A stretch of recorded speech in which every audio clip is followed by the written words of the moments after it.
Hey guys, welcome back to the Pick Six. It's me and Mike, and we are navigating the NFC South today. We're going to look at the division. We're going to be previewing it. We're going to be forecasting next season, giving grades. So without further ado, let's siphon through this trash and find some hidden gems.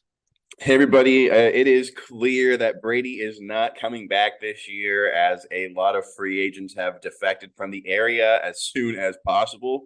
And the Buccaneers are the sinking ship of the NFC South. Well, I can't say selling your future isn't worth it for a ring.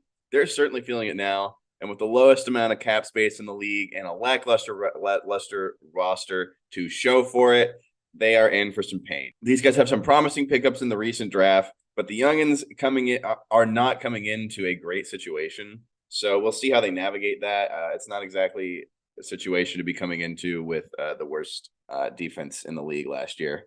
We'll see if the offense and notoriety can be carried by the likes of Mike Evans and Chris Godwin catching passes from Baker Mayfield, or Kyle Trask, because you're sure as hell wouldn't recognize anybody else on this team. The defense might be the youngest in the league, so needless to say, they have a lot of upside, but they're going to be a bit lost coming in with a D minus.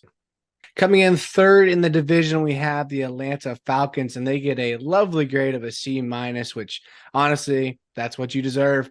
During this offseason, they did address various areas of concern. They opted into bolstering their running back position, even though everyone else in the league is abandoning the running back position by drafting Bijan Robinson with the 8th overall pick.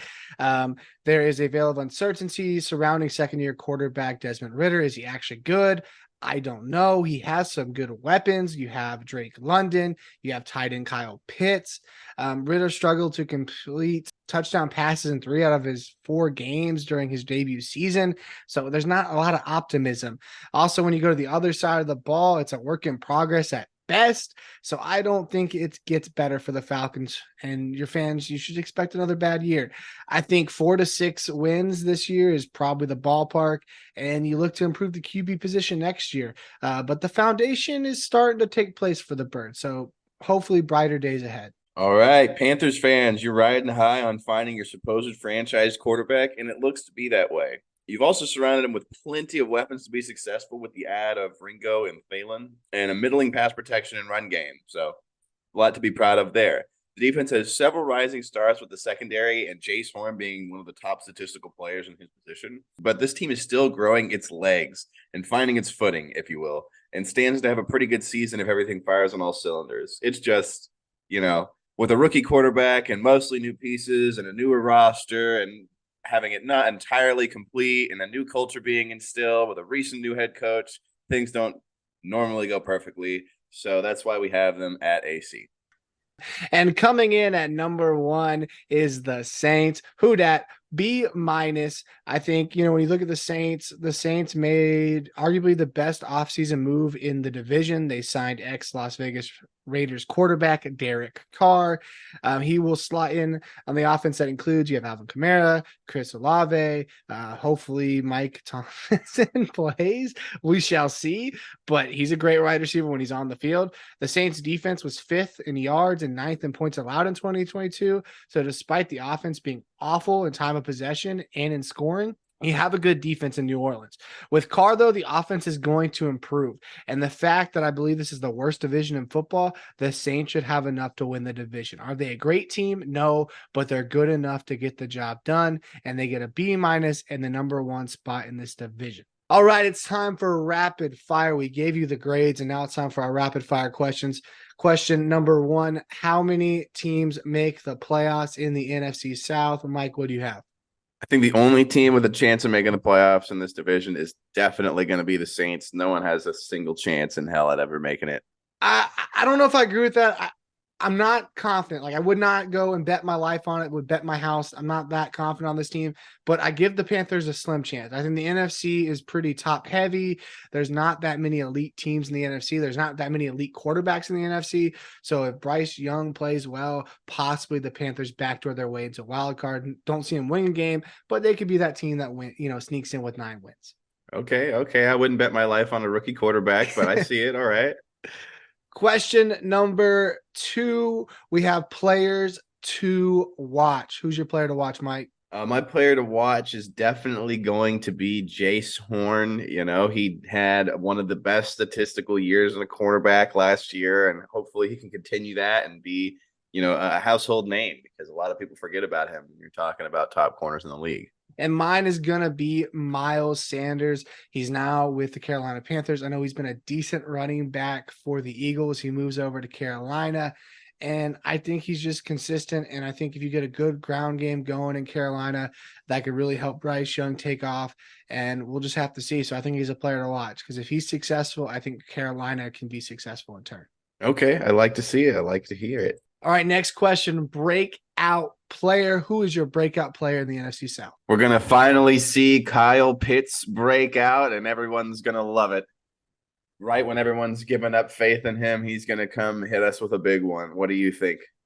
Yeah, I mean, I hope Kyle Pitts just for fantasy owners and probably for his safety, because there's a lot of angry fantasy owners these last couple of years that are just waiting for him to break out and have been, overhyped about him. So hopefully he gets it done. I would love to see it. I just don't know if his quarterback's going to help him out on that very much. So we'll have to see. Mine is I'm going with Kyle Trask. I think he beats out Baker. I don't think he's going to be elite, but he's going to be a breakout guy as that kind of quarterback that no one really has kind of talked about much. No one really knows who he is. He had those couple years in Florida that were really fun and exciting. And I think he's going to have a pretty decent season for a pretty awful Bucks team. Beating out Baker Mayfield is like breaking out of Weenie Hut Jr. I mean, yeah, it's not, it's not, that big of an accomplishment, but hey, you got to start somewhere. And, for Kyle Trask and probably a 2-win Bucks team, this is something. So, You can start, you can always say you started in the NFL. That's for sure. yeah, maybe that's his breakout. He gets to start. I don't know. We'll see. Any award winners? So do you have any award winners in the NFC South? Honestly, I think you're going to see Bryce Young and Bijan Robinson racing out for Rookie of the Year, and that's kind of the only chance you have at any awards coming to this division. That's for sure. Yeah, I think that's where the excitement comes from is this rookie race. I think that's kind of where the Panthers fans and Falcons fans can kind of hang their hat on. I think there's going to be a lot of bad football in this division, but the media, I guess, outlets to kind of stay relevant, you're going to be pushing Bryce Young and Bijan Robinson at those 12 o'clock kickoffs. So you have that going for you.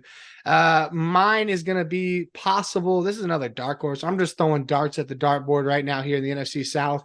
I'm going with Dennis Allen for Coach of the Year. I think the Saints team, not really people are looking at them as an elite team. And I think they could, with a pretty awful schedule that kind of favors them, I think they could be pretty good this year, have a decent amount of wins. And Dennis Allen could win Coach of the Year and then get slapped in the first round. So I'm not thinking the Saints are winning the Super Bowl, but I think, Dennis Allen could take a team kind of like how Pete Carroll took the Seahawks last year and make them look really, really good in the regular season. So that's who I'm going with for my Coach of the Year. The NFC South is going to be a dumpster fire this year. That's what you should expect. That's what we should enjoy. So enjoy those wacky games, the 3 interception game that we're probably going to see from this division, a stupid 20-17 thrill ride of a barn burner from 2 divisional rivals in the NFC South. That's what you should expect in this division. We're not going to have a Super Bowl champ come from the NFC South this year, but it should be competitive. It should be sloppy. It should be ugly. And what do y'all think? Do you agree with us, disagree with us in the comments? Let us down below. Let us know down below, and we shall see you next time. Peace.